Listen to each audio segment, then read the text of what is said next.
ఎన్నికలకు ముందు కాంగ్రెస్ నాయకులు రుణమాఫీ విషయంలో ఇచ్చిన మాట తప్పడంపై రైతులు మండిపడుతున్నారు. విడతలవారీగా రుణమాఫీ చేస్తామని, అందరికీ మాఫీ వర్తింపజేస్తామని ముఖ్యమంత్రి, మంత్రులు పదే పదే చెబుతున్నా ఎన్నికలకు ముందు కాంగ్రెస్ నాయకులు రుణమాఫీ విషయంలో ఇచ్చిన మాట తప్పడంపై రైతులు మండిపడుతున్నారు. విడతలవారీగా రుణమాఫీ చేస్తామని, అందరికీ మాఫీ వర్తింపజేస్తామని ముఖ్యమంత్రి, మంత్రులు పదే పదే చెబుతున్నా ఎక్కడా పూర్తిస్థాయిలో అమలు కావడం లేదని, బ్యాంకులు, సొసైటీలు, వ్యవసాయాధికారుల కార్యాలయాల చుట్టూ ప్రదక్షిణలు చేయడమే పనిగా పెట్టుకున్నామని పలువురు రైతులు ఆవేదన వ్యక్తం చేస్తున్నారు.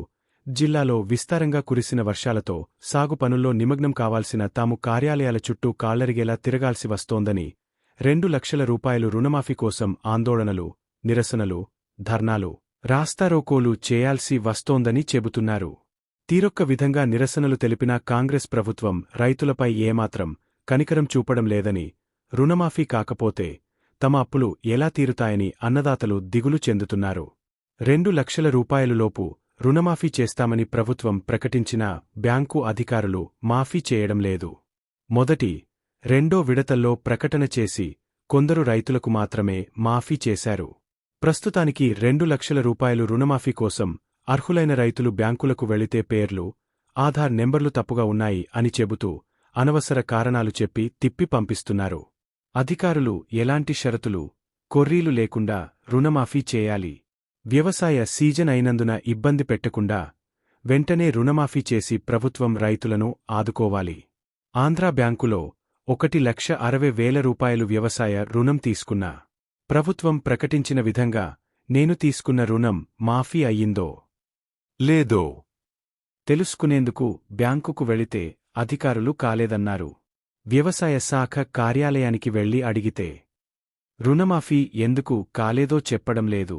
తహసీల్దార్ ఆఫీస్కు వెళ్లి కాగితాలు రాయించుకునిరా అని చెబుతున్నారు.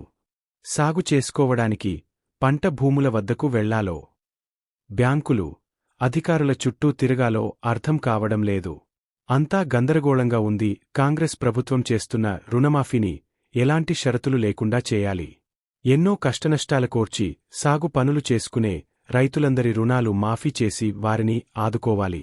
విడతలవారీగా రుణమాఫీ చేయడం వల్ల ఇబ్బంది పడుతున్నారు. బ్యాంకులు, వ్యవసాయాధికారుల కార్యాలయాల చుట్టూ తిరుగుతూ మనోవేదనకు గురవుతున్నారు.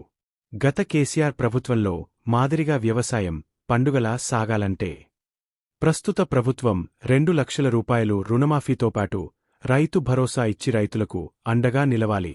లేదంటే రైతుల పక్షాన నిలిచి రుణమాఫీ చేసే వరకు ప్రభుత్వాన్ని ప్రశ్నిస్తూనే ఉంటాం.